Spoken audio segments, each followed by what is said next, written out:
Shalom, selamat malam sahabat GPIB yang dikasihi Tuhan. Syukur kepada Allah jika hari ini kita boleh menyelesaikan tugas dan tanggung jawab kita. Dan sebelum kita beristirahat, mari saudara-saudaraku, kita bawa kehidupan kita kepada Allah. Dan biarlah dengan firman Tuhan kita beroleh penghiburan dan kekuatan untuk terus menapaki kehidupan yang Tuhan anugerahkan. Mari kita berdoa sebelum kita membaca Alkitab. Bapa di dalam kasih Kristus, kami mengucap syukur untuk kasih-Mu yang menyertai kami dari pagi sampai malam yang indah. Sekarang kami mau membaca dan merenungkan firman Tuhan, agar kami yang berletih lesu, berbeban berat, kami kembali disegarkan, diperbaharui, dan diberkati oleh firman-Mu. Berbicara kepada kami ya Allah, dan dia dengan Roh-Mu yang kudus, kami mampu menangkap pesan Tuhan yang baik untuk kehidupan kami. Amin. Sahabat GPIB, bacaan Alkitab kita terambil dari Kitab Yeskiel pasalnya yang ke-8 pada ayat 7 sampai dengan 13. Yeskiel pasalnya yang ke-8 pada ayat 7 sampai dengan 13 yang berkata sebagai berikut.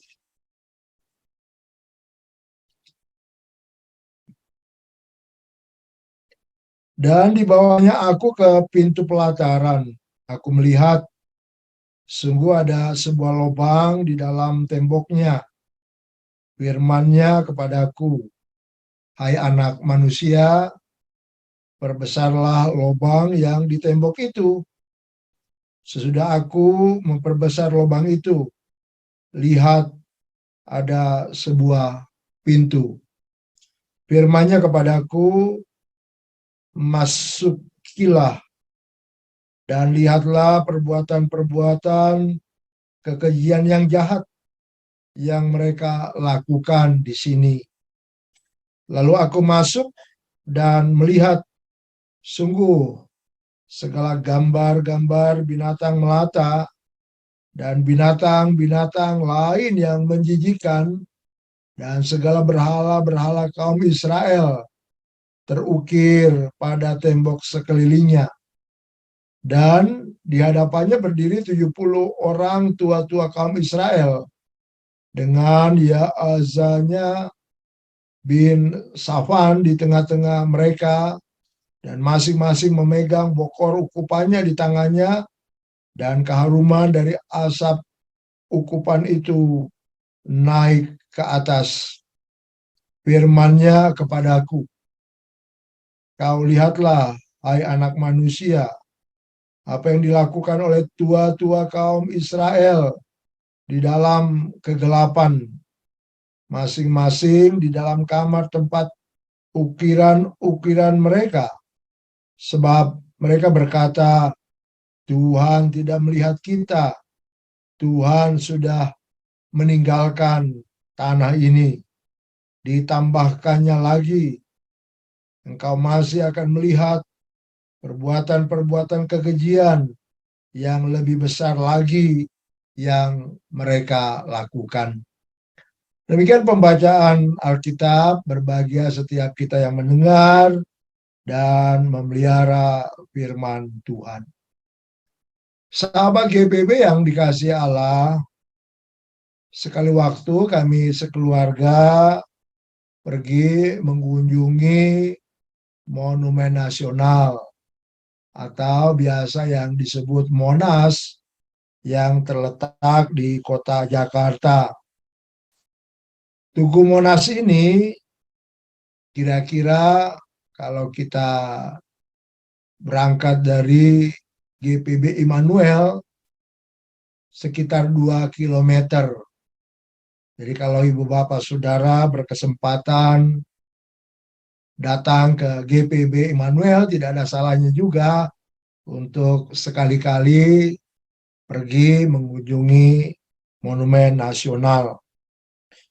Monumen Nasional ini merupakan sebuah peringatan tentang perlawanan dan perjuangan rakyat Indonesia dalam merebut kemerdekaan dari pemerintahan kolonial Belanda.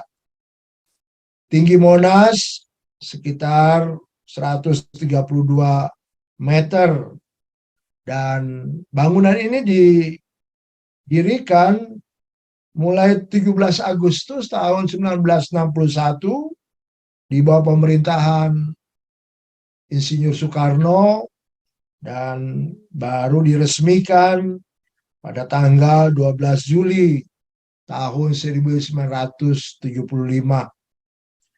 Tugu Monas ini dimahkotai lidah api yang dilapisi lembaran emas yang melambangkan semangat perjuangan yang menyala-nyala dari rakyat Indonesia.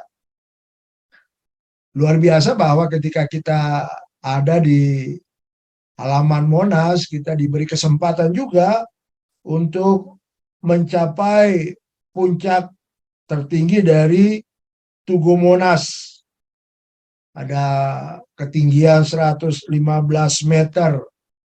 Dan biasa pengunjung memang diperkenankan untuk menaiki elevator untuk mencapai ya puncak Monas, dan dari tempat yang tinggi itu kita dapat menyaksikan ya seluruh penjuru kota Jakarta dengan sebuah teropong yang bisa digunakan oleh paling tidak 50 orang pengunjung. Tentu sangat menarik ketika kita bisa melihat pemandangan kota Jakarta, apa yang selama ini tidak pernah kita lihat, kita dapat saksikan betapa indahnya kota ini. Saudara-saudara yang dikasihi Allah, bacaan hari ini berbicara tentang perilaku-perilaku jahat dari para pemimpin Israel. Mereka yang bertanggung jawab dalam kehidupan rohani, justru mereka hidup dalam penyembahan berhala.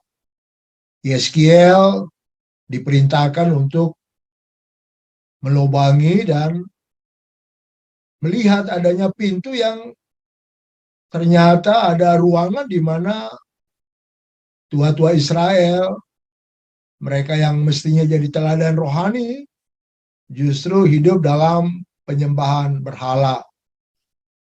Ruangan-ruangan dengan gambar-gambar berhala dari lingkungan sekitar. Dan jelas bahwa perbuatan semacam ini keji di hadapan Allah. Allah murka atas perilaku kehidupan umat, dan pada waktunya memang bangsa ini harus menghadapi murka Allah sebelum pada akhirnya mereka dipulihkan oleh Allah dan dikembalikan ke kota Yerusalem. Diingatkan bahwa para pemimpin rohani dalam kejahatannya tidak ada yang tersembunyi di hadapan Allah. Tuhan tahu segala perbuatan mereka dan Dia menugaskan Yeskiel untuk menyaksikan betapa bobroknya para pemimpin rohani umat itu.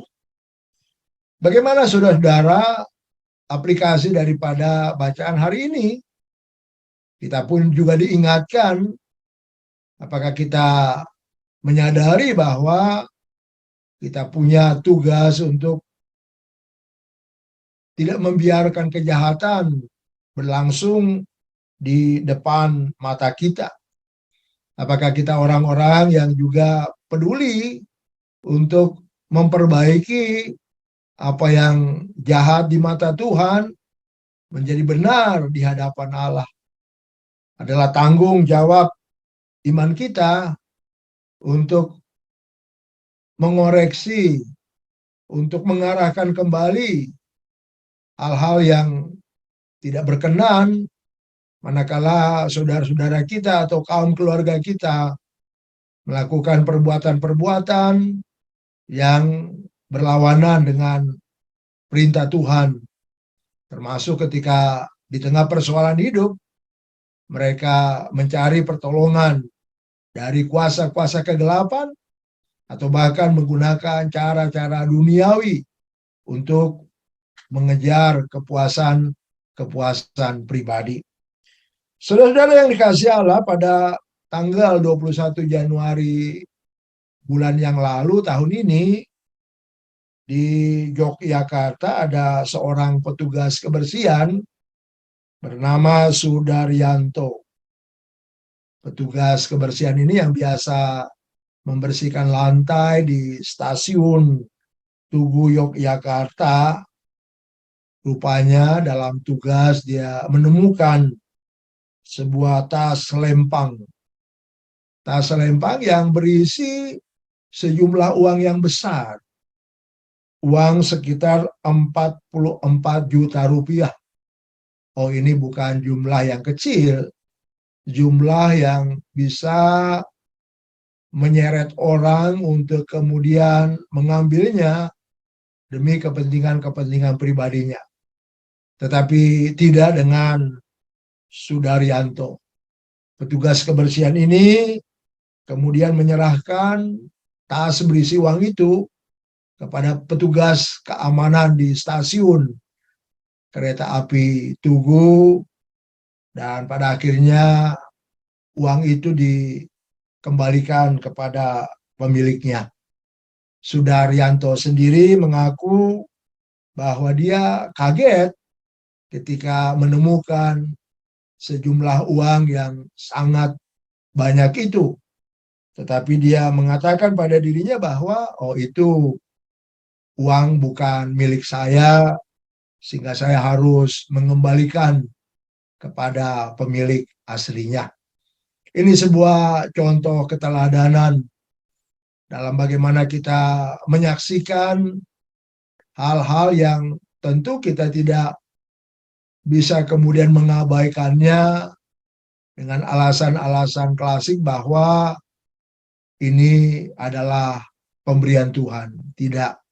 Jadi jangan kita kemudian mengambil apa yang bukan hak kita, meskipun orang barangkali tidak melihat apa yang kita dapatkan, tetapi kita tahu sebenarnya apa yang kita peroleh itu apakah benar pemberian dari Allah, ataukah sesuatu yang sebenarnya milik orang lain dan kita dilarang untuk mengambilnya, atau justru kita harus mengembalikan kepada yang empunya.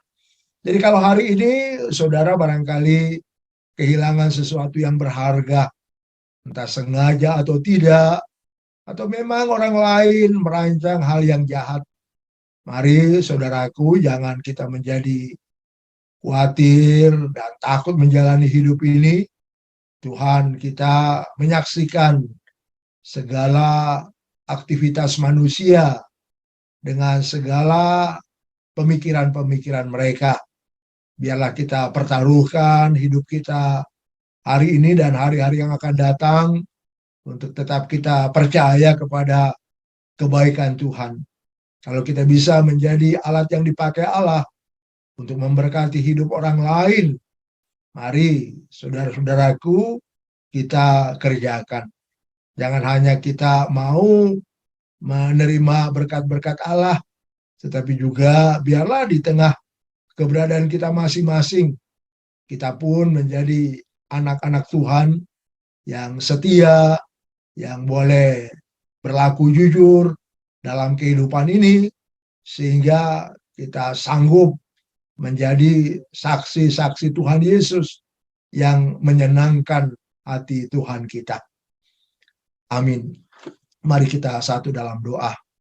Bapa dalam kasih Tuhan Yesus, kami percaya bahwa pandangan Tuhan begitu luas, tidak ada yang tersembunyi dari seluruh aktivitas kami sepanjang 24 jam dalam satu hari. Hari-hari yang sudah kami lewati pun sampai hari ini semua dalam pengetahuan-Mu. Karenanya ampuni kami jika kami lakukan yang jahat, ketika kami kemudian mencari pertolongan pada kuasa kegelapan, atau kemudian kami bersekutu dengan manusia dengan perilaku buruk, sehingga kami pun melakukan kejahatan di hadapan-Mu. Oh, ampuni kami ya Allah, dan biarlah Roh-Mu yang kudus mengubah kehidupan kami sepenuhnya, sehingga mata rohani kami dicelikan untuk menyaksikan karya Tuhan di tengah kehidupan ini, dan kami pun mampu menjadi pelaku-pelaku firman. Kami berdoa buat semua sahabat GPB dalam cara mereka menjalani kehidupan ini sebagai rumah tangga yang baru, keluarga yang terus berjuang untuk harapan-harapan besar mereka, bahkan juga orang tua kekasih kami yang tetap dalam iman kasih harap tertuju kepada Tuhan Yesus. Berkati juga anak-anak kekasih kami ya Allah dalam masa tumbuh kembang mereka dengan usaha-usaha yang mereka lakukan dalam pendidikannya bahkan pekerjaan. Tuhan juga yang mengaruniakan kaum keluarga kami berkat-berkat dari sorga, sehingga di tengah masa muda mereka punya penolong sepadan yang mengasihi Tuhan Yesus, dan Tuhan juga yang membawa mereka ke tempat-tempat yang terbaik untuk boleh menjadi terang di tengah kegelapan, menjadi berkat atas hidup banyak orang. Terpuji nama-Mu ya Bapa dalam kasih Kristus.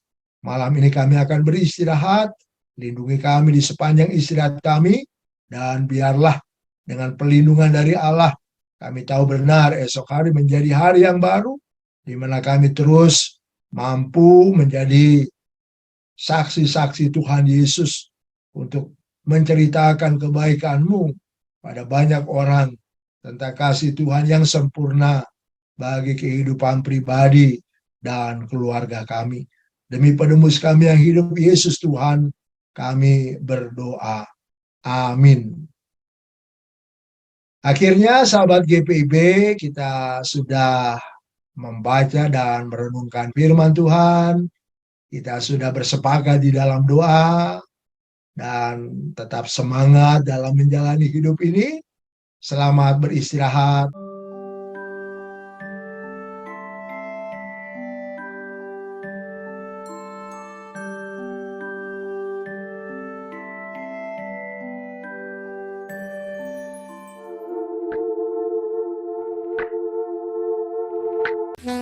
Shalom, sahabat GPIB, saya Pendeta Ivan Dinamika, Ketua Majelis Jemaat GPIB Kota Bunyu. Kami bersyukur kepada Tuhan Yesus, di mana kami Jemaat GPIB Kota Bunyu boleh menyelesaikan pembangunan pastori yang telah diresmikan oleh Majelis Sinode GPIB.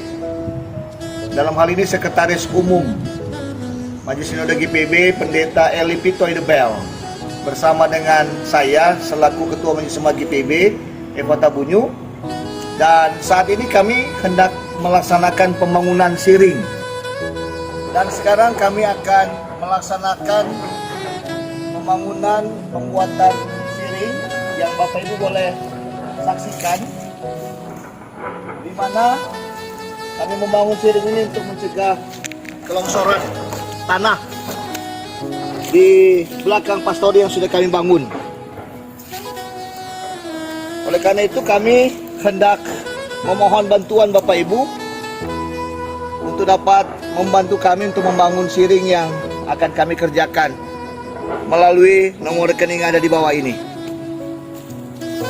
Juga untuk pembangunan pengerjaan parit dan pagar pastori